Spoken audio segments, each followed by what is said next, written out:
Hey guys, Camilo here again, chasing you not only in person, but now with this video. Reflecting on our last week's meeting, I realized that there are some things that I'd overlooked or I didn't emphasize enough. So I didn't want to wait until our next meeting. So I kind of put this video together to correct my mistake while the things are still fresh in your head. So, well, I hope this helps clarifying a little bit what we discussed the other day. So, well, I hope it helps. In the words of Paco Seirul.lo, in my opinion, he's one of the most important people in the development of the game throughout the recent years.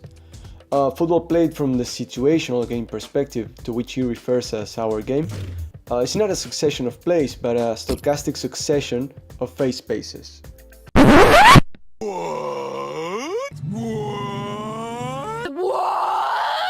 Care to try it? Stochastic. That's a big word, but this is not about using big words. It's about using the most adequate word to communicate an idea or concept. So let's see what stochastic means. Stochastic. Having a random probability distribution or pattern that may be analyzed statistically but may not be predicted precisely. Yeah, I know, that's not very helpful. So I've decided to ask a mathematician about this concept, and she said that, and I quote, "In every step of a stochastic succession, there's a cloud of probabilities that are defined in the previous step. The term aleatory applies on random events, which is not the case of football. Football is not entirely random, nor entirely determinist. It is stochastic."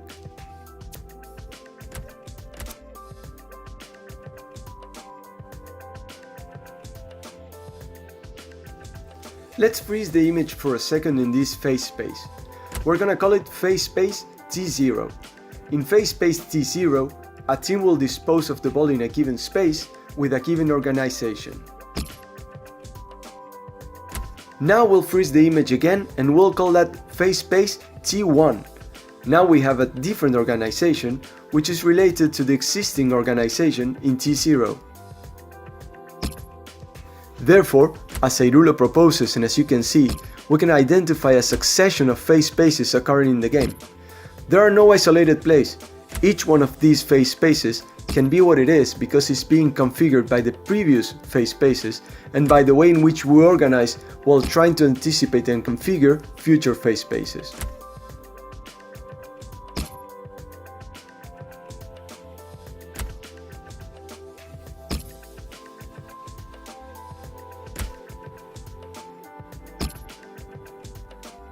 As you may recall, we discriminate three different levels of intervention for the players in each phase space, which we call the intervention curves. We have the intervention space, then we have the mutual help space, and finally we have the cooperation space. Let's go quickly over a few characteristics of each one of these intervention curves. About the intervention and mutual help spaces, we can say that they're unrepeatable, as they are not two exactly the same. We find an elevated degree of intersystemic interaction and very few reflexive time. This brings outstanding levels of uncertainty in the spaces near the ball.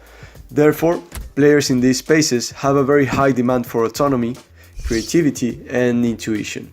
Altogether, it makes the influence of the coach in these spaces to be extremely low.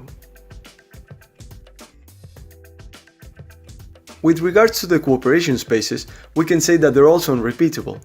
There's also high levels of intersystemic interaction, as there are many players involved. However, players in cooperation spaces have more reflexive time than the players in the intervention and mutual help spaces. Therefore, the level of uncertainty associated to the game for these players is lower. There's still a high demand of autonomy in these spaces, but the requirements for creativity and intuition decrease dramatically. And this is related to having available more reflexive time. For this reason and other reasons that we are not going to address right now, so we can keep this video as brief as possible, the influence of the coach over players in cooperation spaces is higher than the influence over players in the intervention and mutual help spaces.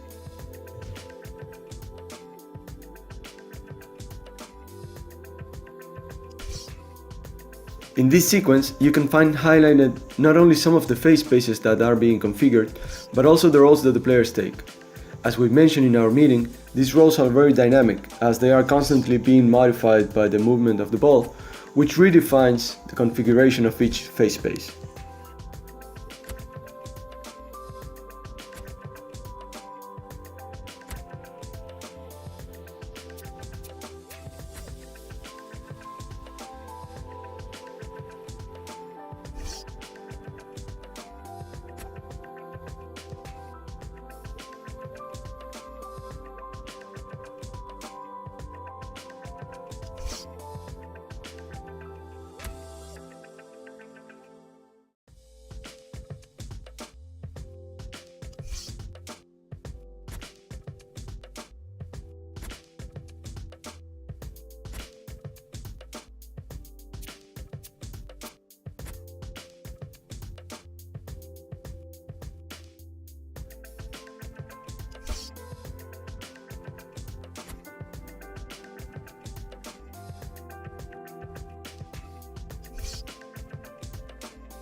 Well, that's it. I thank you for attending our last meeting, and I hope that the video helps you see a little bit better why understanding the organization of the spaces and therefore the interaction between players from the phase spaces perspective is, from my point of view and from the point of view of a few others, more adequate than understanding the game from the traditional lines perspective or the static spaces idea. It opens a world of possibilities. From my perspective, this idea plus providing collective criteria to the players will help them identify the situation in each game episode. To me, this is way better than using rigid game principles. Not to mention the use of what I think are anachronic rules, such as forcing players to make a run after passing the ball. If after this video I haven't succeeded in helping you understand better the phase space concept, just let me know. I'll do my best to cooperate and to help in any way I can. So again, thank you and see you next time.